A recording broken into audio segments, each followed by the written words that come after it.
Bonjour à tous. Dans les épisodes précédents, nous avons introduit les fonctions hyperboliques ch, sh et th. Puis nous avons fait un parallèle avec les fonctions circulaires habituelles cos, sin et tan, en obtenant notamment les deux formulaires jumeaux que l'on présente ici. Donc à gauche le formulaire de trigonométrie circulaire, à droite le formulaire de trigonométrie hyperbolique. Dans cette vidéo, nous nous proposons d'expliquer l'origine des termes circulaires et hyperboliques qui interviennent pour désigner toutes ces fonctions. Commençons par revenir sur la très classique trigonométrie circulaire. Pour cela, on considère un repère orthonormé du plan OIJ. On va définir un point M de t de coordonnées x de t égale cosinus t et y de t égale sinus t pour tout t dans R. Autrement dit, on a un point M qui dépend du paramètre t, un t qui est un réel quelconque. Eh bien, comme on sait que cosinus t au carré plus sinus t au carré est égal à 1, on a la garantie que le point M de t appartient à la courbe d'équation x au carré plus y au carré est égal à 1, puisque l'abscisse du point M, donc ici c'est bien cosinus t, donc qui est élevé au carré, plus l'ordonnée y du point M de t, c'est-à-dire sinus t qui est au carré, va aussi donner 1. Donc on a bien abscisse et ordonnée du point x et y qui vérifie x au carré plus y au carré est égal à 1. Mais en fait, la courbe d'équation x au carré plus y carré égale 1, c'est un cercle, et c'est même précisément le cercle de centre O et de rayon 1. Alors pour ceux qui ne voient pas ça directement, je décris en fait précisément dans le bonus à la fin de cette vidéo pourquoi justement la courbe d'équation x carré plus y carré égale à 1 est le cercle de centre O et de rayon 1.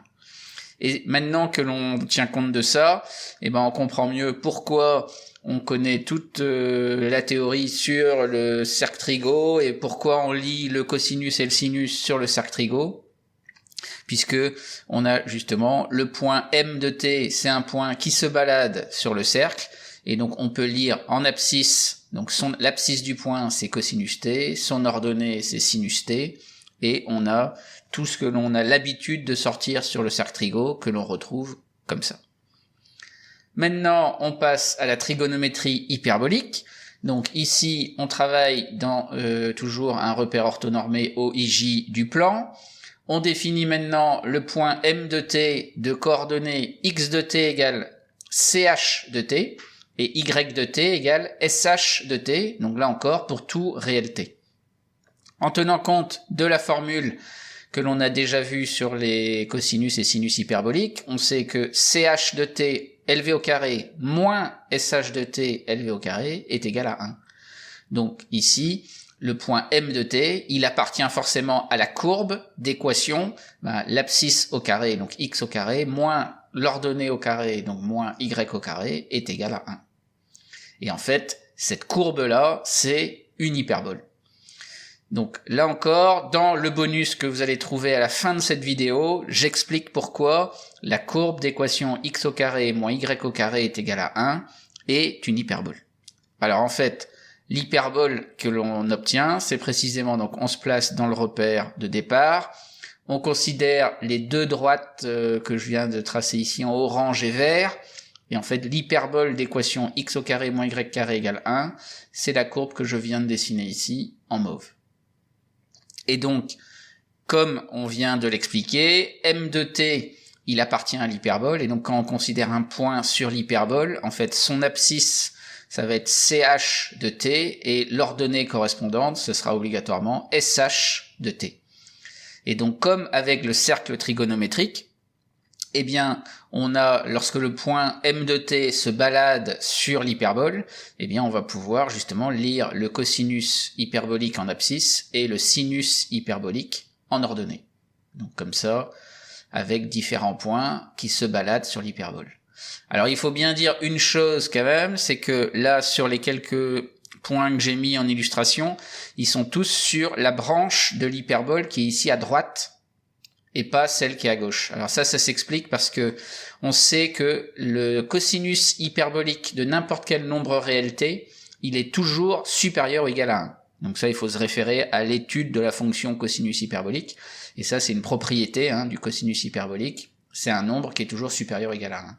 Donc forcément, ici, le cosinus hyperbolique, il sera toujours sur l'axe rouge là, des abscisses. On va forcément toujours le lire à droite de 1.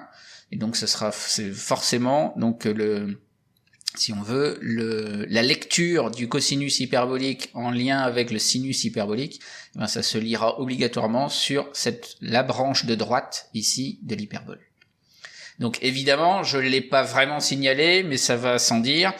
On parle bien sûr de trigonométrie circulaire par rapport à ce qu'on a fait précédemment, parce qu'on a affaire à un cercle, c'est-à-dire qu'on peut travailler sur le cercle trigonométrique, tandis qu'ici, on parle de trigonométrie hyperbolique, parce que justement, lorsqu'on manipule notre point là défini avec le cosinus hyperbolique et le sinus hyperbolique, on a un point qui se balade sur une hyperbole. Donc passons maintenant au bonus pour revenir un petit peu sur les deux équations de courbe qu'on a croisées et pour retrouver ce qui a été raconté. Donc on commence par la courbe d'équation x au carré plus y au carré est égal à 1. Donc on est toujours dans le repère orthonormé OIJ. Si on considère un point M de coordonnées x, y dans ce repère, alors forcément le vecteur OM va avoir pour coordonnées x, y, et donc la distance OM, qui n'est rien d'autre que la norme du vecteur OM, eh bien en fait c'est racine de x carré plus y carré. Donc ça, comme d'habitude, aucun souci. Bon alors maintenant si on s'intéresse à la courbe d'équation x au carré plus y au carré égale à 1, ça veut dire que l'on cherche tous les points M de coordonnées x, y, avec x et y qui vérifient x au carré plus y au carré égale à 1. Mais x au carré plus y au carré, compte tenu de ce que je viens de raconter ici, c'est en fait la norme de OM au carré. Donc ça revient à dire qu'on a, c'est-à-dire x au carré plus y carré égale 1, revient à dire qu'on a norme de OM au carré qui vaut 1. Donc quand on a un nombre qui est au carré et qui vaut 1, en fait ça veut dire que le nombre, il vaut plus 1 ou moins 1. Mais comme la norme c'est forcément un nombre positif, ça veut obligatoirement dire que c'est la norme de OM qui est égale à 1. Mais la norme de OM, on vient de le dire, c'est la distance OM. Donc en gros, lorsqu'on dit que x au carré plus y carré est égal à 1, ça revient exactement à dire que la distance de O à M est égale à 1.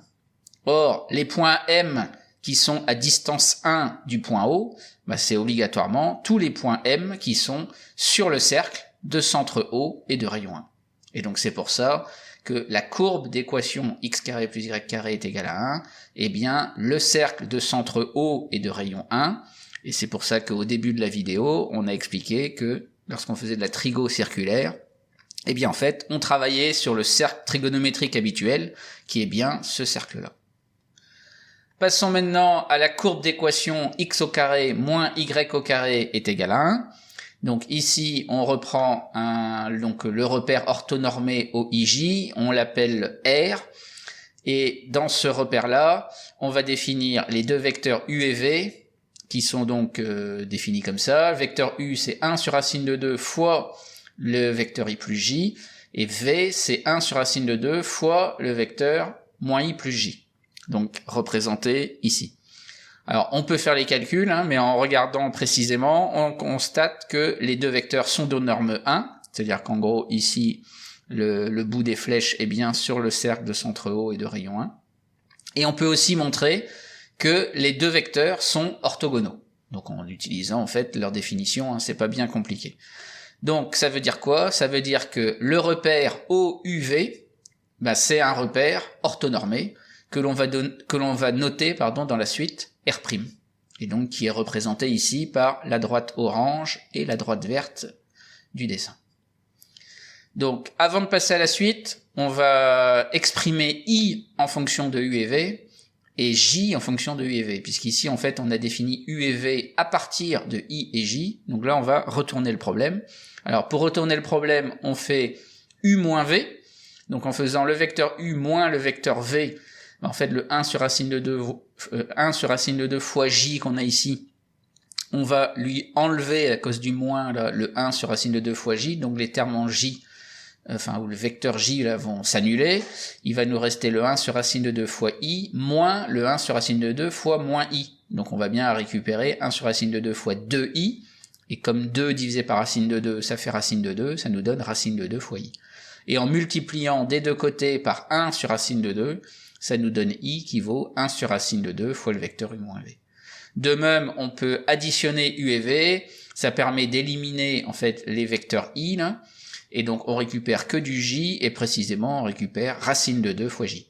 Donc là encore, on multiplie par 1 sur racine de 2 des deux côtés, ça nous donne j égale 1 sur racine de 2 fois u plus v. Donc en ayant fait ça, on est maintenant en mesure en fait de basculer entre le repère R et le repère R'. Alors basculer, ça veut dire quoi? Ça veut dire que si je considère un point M de coordonnées x, y dans le repère R, je vais être capable d'aller chercher les coordonnées du point M, mais dans R', ce qui va permettre de basculer d'un repère vers l'autre. Donc précisément pour faire ça, on dit donc que M est de coordonnées x, y dans R, ben, ça veut exactement dire que le vecteur OM c'est x fois i plus y fois j, sauf que i et j on les connaît ici en fonction de u et v, donc on peut remplacer.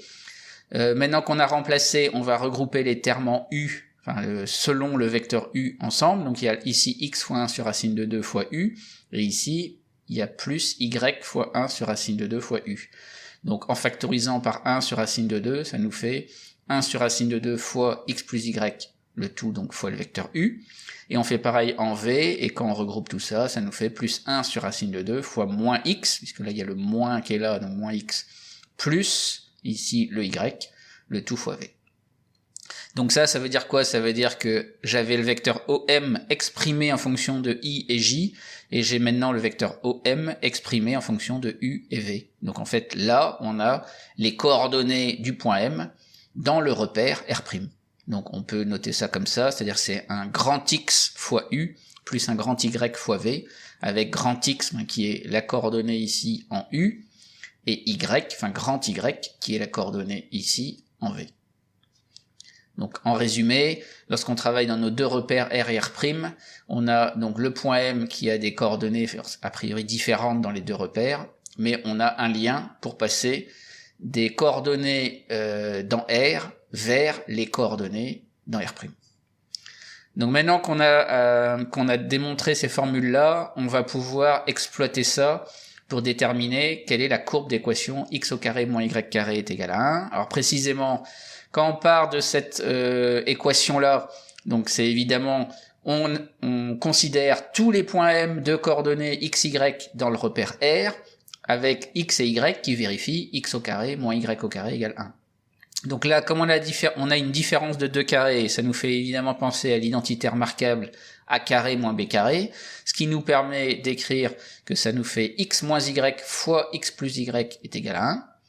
Sauf que x moins y, on voit quasiment apparaître ici, parce qu'ici on a moins x plus y, donc moins x plus y en multipliant par racine de 2 des deux côtés, ça va nous faire donc moins x plus y égale racine de 2 fois y, mais moins x plus y, c'est l'opposé de x moins y, donc c'est-à-dire que x moins y, c'est en fait moins racine de 2 fois le grand y. Et x plus y ici qu'on a à droite, et ben en multipliant ici par racine de 2, on voit que x plus y, c'est racine de 2 fois grand x, que j'ai écrit ici. Donc ça nous donne moins racine de 2y multiplié par racine de 2 fois grand x égale à 1.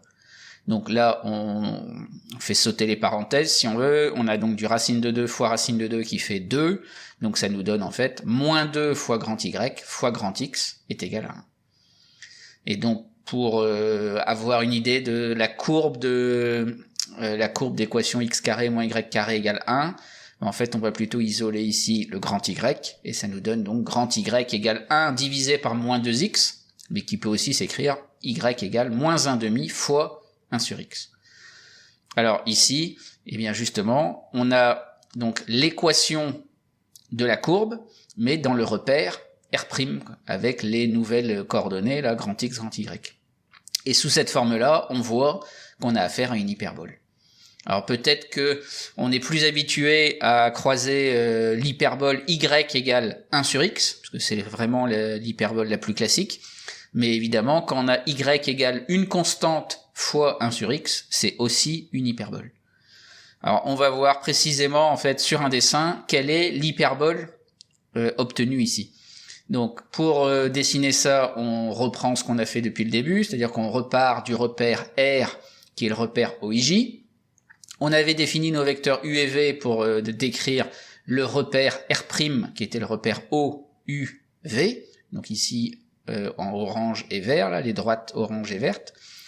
Et donc dans ce repère-là, on a dit que que la courbe qui nous intéressait avait pour équation grand Y égale moins 1/2 fois 1 sur X. Donc pour travailler dans le repère R', donc le repère OUV, on préfère quand même pour commencer mettre se faire en sorte que la droite orange ce soit l'axe des abscisses qui va être à l'horizontale et la droite verte qui va être l'axe des ordonnées, donc on veut voir comme d'habitude en fait vertical. Donc ça nous fait en fait tourner un peu la figure qui va nous donner ceci pour faire en sorte justement que le vecteur U ici avec l'axe orange soit tourné comme d'habitude avec un axe des abscisses qui va être à l'horizontale et ici à la verticale. Donc maintenant dans ce repère là, on a la courbe d'équation grand Y égale moins 1/2 fois 1 sur X à représenter. Donc par exemple, si grand X vaut 1/2, donc ça veut dire que là sur l'axe orange on est à 1/2, donc à peu près ici, eh bien quand grand X vaut 1/2, 1 sur X, ça vaut 1 sur 1/2, donc ça vaut 2, et moins 1/2 ici fois 2, ça fait moins 1. Donc ça veut dire que on a le point de coordonnées, donc moins 1/2 sur l'axe orange, 1/2 sur l'axe orange, et on a dit grand Y qui valait moins 1. Donc c'est le point d'abscisse 1/2 sur l'axe orange et moins 1 sur l'axe vert.